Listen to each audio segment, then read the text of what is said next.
The 12C is a car that is truly exotic and special in its construction, in its heritage, in its technology. It's also a car that we believe is going to have absolutely the best performance in its segment. And it's also a car that is, in some ways, a little bit more accessible than other supercars which are out on the market, meaning that its styling is elegant and discreet. It's not too overstated, although it's clearly a mid-engine sports car and it's evocative.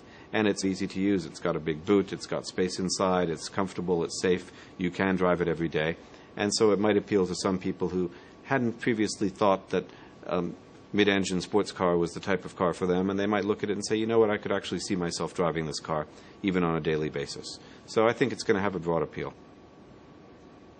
If we were to design a car that was just as fast as a Ferrari and just as aggressive as a Lamborghini and just as evocative as an Aston Martin, frankly, there wouldn't have been any reason for McLaren to exist.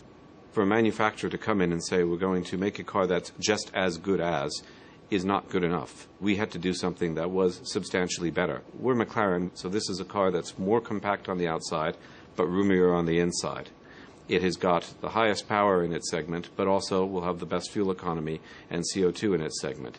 It's extremely lightweight and stiff, but it's also fully equipped and will be one of the safest cars there is.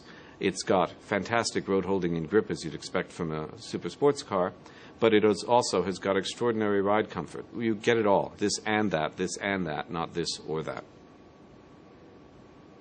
Every single component in the car, whether it's the engine, the chassis, the suspension, the gearbox, the switches, the instrumentation, the telematics, is purpose designed for the 12C. Nothing comes off of any car, because that was the only way that we could guarantee that we'd be able to achieve performance that was head and shoulders beyond what the competitors achieve. There's very little that is relevant that is a pure technology that comes off of the Formula One car that's directly applicable to a road car. What is important, however, is the processes and the technologies by which we develop the Formula One cars, the simulation techniques, which you really can directly apply to a road car to both increase the speed of development, but more importantly, to give ever better handling and ever better performance from the car.